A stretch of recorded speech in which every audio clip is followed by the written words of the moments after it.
Marge Morgan está no edifício? Irmã Marge Morgan, uma senhora que foi acometida de câncer, uma enfermeira. Quantos se lembram da irmã Morgan?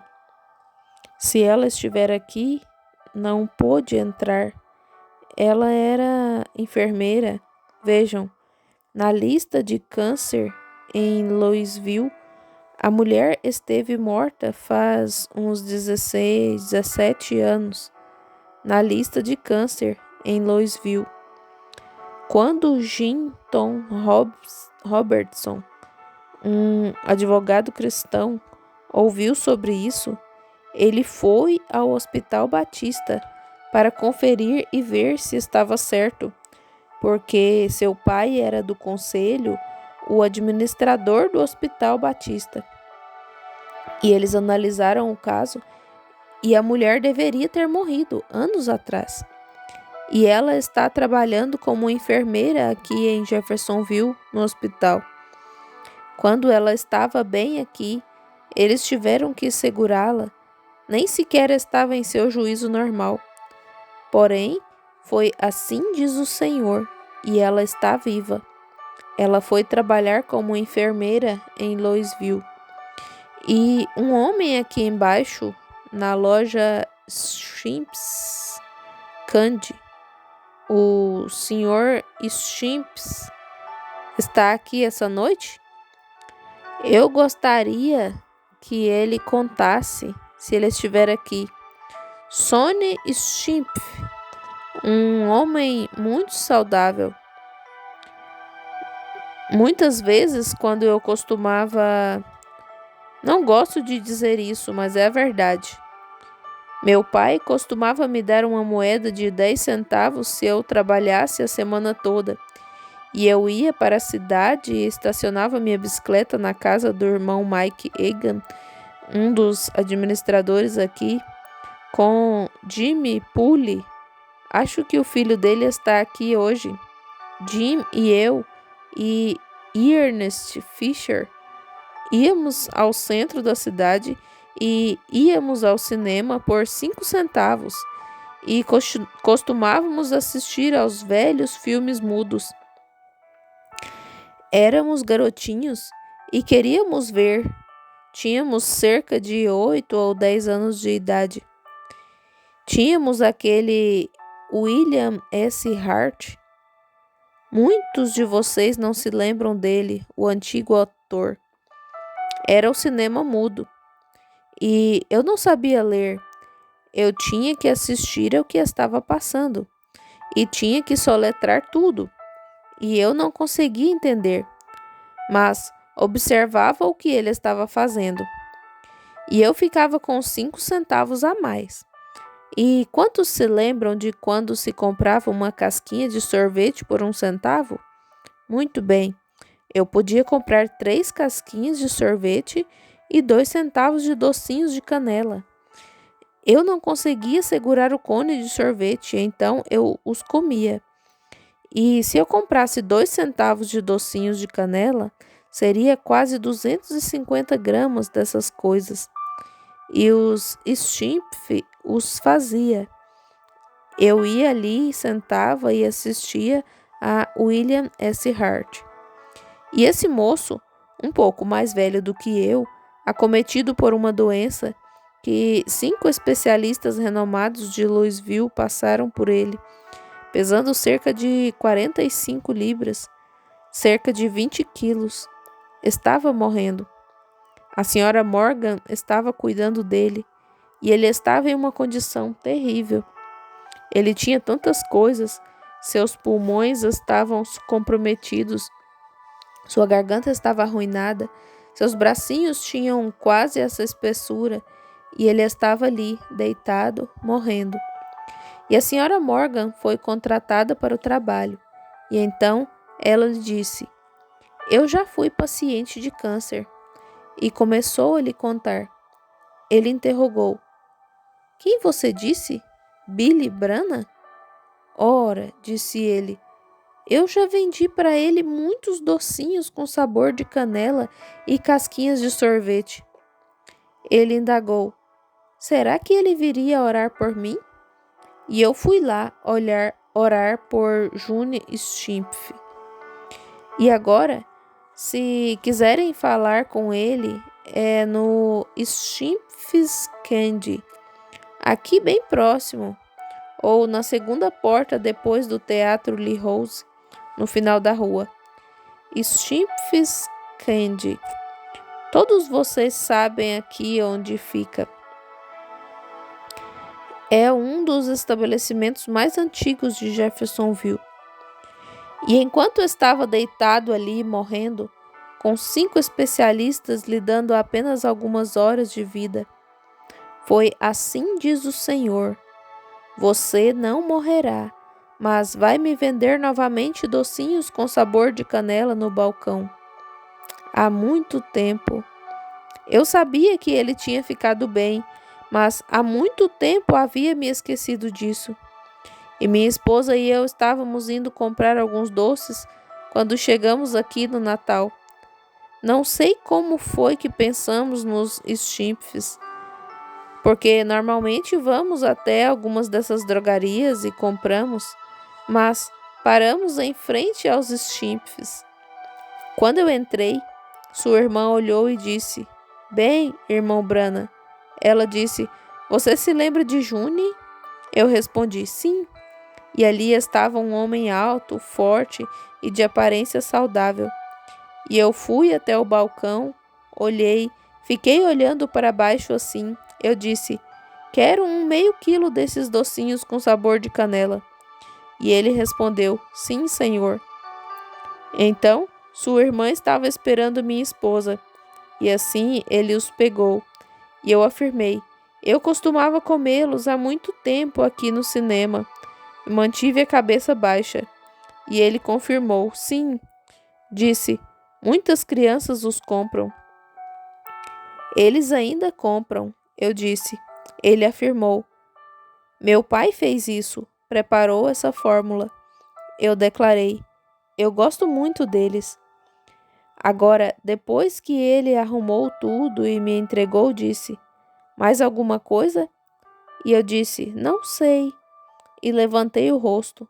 Oh, que coisa! Ele exclamou: irmão Branham. Eu afirmei: aqui estão os docinhos com sabor de canela que eu lhe disse, assim diz o Senhor, há cerca de 5 anos. Ele relatou: irmão Branham, estou tão completamente curado que não há sequer um sinal de doença. Estou só com um pouquinho de dificuldade para ouvir em um ouvido. Creio que ele está em seus 50 anos. Ele disse: estou com um pouquinho de dificuldade para ouvir em um ouvido porque eles me deram muito antibiótico quando eu estive ali. Sublime graça de Jesus Cristo. Agora, não tenho muito tempo para dizer algo mais, mas quero fazer esta declaração.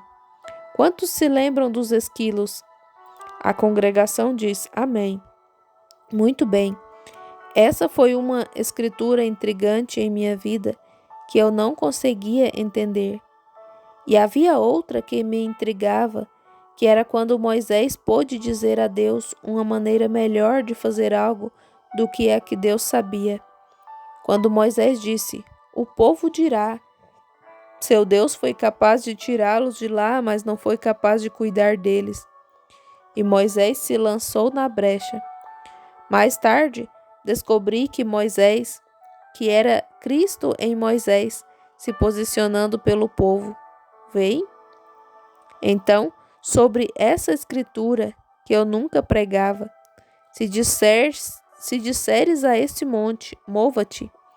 E vocês conhecem a história, então não vou entrar nisso. Agora, mal sabia eu a que aquilo me levaria. E creio que o irmão Woody e o irmão Fred e demais que estão aqui no edifício estavam presentes quando isso aconteceu, ou logo depois que isso sucedeu ali. E o irmão Rodney e o irmão Charlie de Kentucky, o irmão da irmã Woody e demais estavam presentes quando isso aconteceu em Kentucky, que foi a segunda vez que sucedeu. simplesmente falando e trazendo à existência coisas que não existiam. Vem falando o tempo todo e respaldando nas Escrituras, encorajando. A terceira vez que isso aconteceu foi com Hetty White. E a Hetty está aqui hoje? Essa é a filha de Edith. Quantos conhecem Hetty White? O irmão Woody e eu estávamos sentados lá quando isso aconteceu e quando o Espírito Santo disse: dê a ela o que ela quiser. E estávamos falando sobre isso, como aqueles esquilos vieram à existência. E eu disse: a única coisa que é isso é que ele é Jeová Jireh. Quando Abraão precisou de um carneiro, Deus proveu esse carneiro. E ele proveu os esquilos. Ele pode falar e fazer com que um esquilo passe a existir, porque ele é o Criador. Da mesma forma que fez com o carneiro. Abraão nunca pediu por aquilo. Ele simplesmente seguiu adiante para fazê-lo, mas isso mostrou que Jeová Jireh estava ali. Quando eu disse isso, uma gentil e humilde mulher, pela primeira vez isso aconteceu, a terceira puxada, em um ser humano, foi com uma gentil e humilde mulher. E isso, ganhando cerca de $200 por ano para seu sustento, tudo ela obtinha de sua pequena fazenda. Seu marido havia morrido, 2 filhos haviam se tornado meio rebeldes, e ela veio e doou $20 daquilo para a construção desse tabernáculo. E Meda havia me dado um dinheiro naquela manhã para as compras, $20, e eu ia lhe devolver aquilo naquele dia, enquanto eu estava lá, de modo que ela não tivesse que pagar.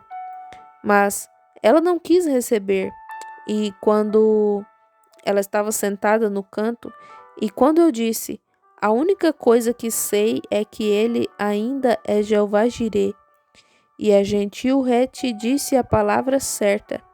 Ela disse: isso nada mais é do que a verdade. E quando ela disse isso, o irmão Banks Wood aqui é um que estava presente. Aquela sala parecia que ia se desmoronar. E o Espírito Santo disse, a mesma voz que falou sobre os esquilos, disse: dê a ela o que ela pedir. E eu disse: irmã Hetty, como testemunha diante de Deus, é isso. Agora, se houver qualquer dúvida em sua mente, peça o que quiser, e se não for colocado em seu colo, então eu sou um falso profeta. Ela exclamou: irmão Branham, todos estavam chorando. Perguntou: o que devo pedir? Eu disse: você é pobre e mora na colina ali, sem dinheiro. Você pode pedir isso. Você tem uma irmãzinha aleijada sentada aqui, Edith, pela qual temos orado durante anos. Você pode pedir pela cura dela. Eu disse: seu pai e sua mãe estão velhos e debilitados. Você pode pedir por eles. O que quer que você pedir, irmã Hetty, veja agora se acontece ou não, agora mesmo. E eu disse: ele acabou de me dizer, a mesma voz, disse: dê a ela o que ela pedir. E ela olhou em volta e disse: o que devo dizer, irmão Branham? Eu pontuei: fale qual é o seu desejo. Pense no seu maior desejo e fale-o. E seus filhos estavam até zombando e rindo. E ela disse: o maior desejo que tenho é a salvação de meus 2 filhos. Eu disse: eu os dou a você, em nome de Jesus Cristo. E ali vieram eles. E eles têm sido fiéis nesta igreja, com a comunhão, aqueles rapazinhos ali lavando os pés com os homens e coisas assim. Todos nós somos testemunhas disso. Ela fez uma escolha verdadeira. Sua mãe tem que morrer, assim como ela, todos eles. Mas o que ela pediu será eterno, e a salvação de seus filhos Essa foi a terceira vez que isso aconteceu.